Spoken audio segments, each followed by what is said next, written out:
And I tried hard to be proud of my service, but all I could feel was shame. And racism could no longer mask the reality of the occupation. These were people, these were human beings. I've since been plagued by guilt anytime I see an elderly man, like the one who couldn't walk, who we rolled onto a stretcher and told the Iraqi police to take him away. I feel guilt anytime I see a mother with her children, like the one who cried hysterically and screamed that we are worse than Saddam as we forced her from her home. I feel guilt anytime I see a young girl, like the one I grabbed by the arm and dragged into the street.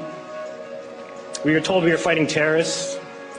The real terrorist was me, and the real terrorism is this occupation. Racism within the military has long been an important tool to justify the destruction and occupation of another country. It has long been used to justify the killing, subjugation, and torture of another people. Racism is a vital weapon employed by this government. It is a more important weapon than a rifle, a tank, a bomber, or a battleship. It is more destructive than an artillery shell, or a bunker buster, or a Tomahawk missile. While all those weapons are created and owned by this government, they are harmless without people willing to use them. Those who send us to war do not have to pull a trigger or lob a mortar round. They do not have to fight the war, they merely have to sell the war. They need a public who is willing to send their soldiers into harm's way.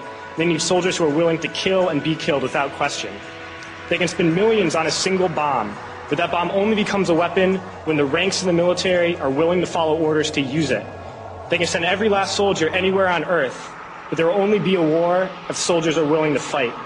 And the ruling class, the billionaires who profit from human suffering, care only about expanding their wealth, controlling the world economy.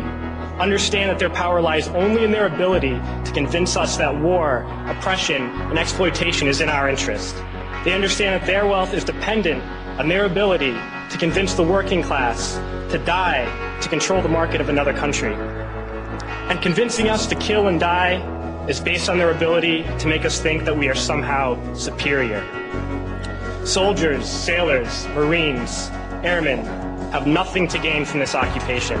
The vast majority of people living in the U.S. have nothing to gain from this occupation. In fact, not only do we have nothing to gain, but we suffer more because of it. We lose limbs, endure trauma, and give our lives.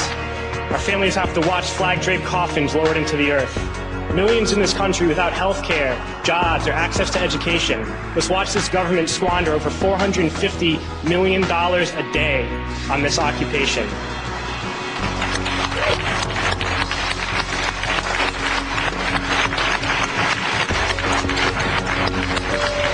Poor and working people in this country are sent to kill poor and working people in another country to make the rich richer. And without racism, soldiers would realize that they have more in common with the Iraqi people than they do with the billionaires who send us to war.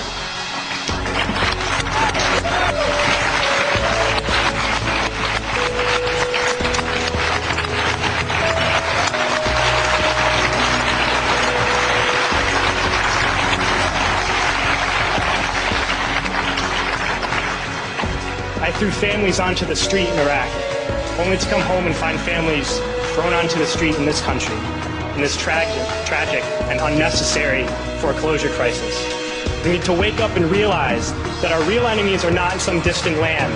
They're not people whose names we don't know and cultures we don't understand. The enemy is people we know very well and people we can identify. The enemy is a system that wages war when it's profitable. The enemy is the CEOs who lay us off from our jobs when it's profitable. It's the insurance companies who deny us health care when it's profitable. It's the banks who take away our homes when it's profitable. Our enemy is not 5,000 miles away. They are right here at home. If we organize and fight with our sisters and brothers, we can stop this war, we can stop this government, and we can create a better world.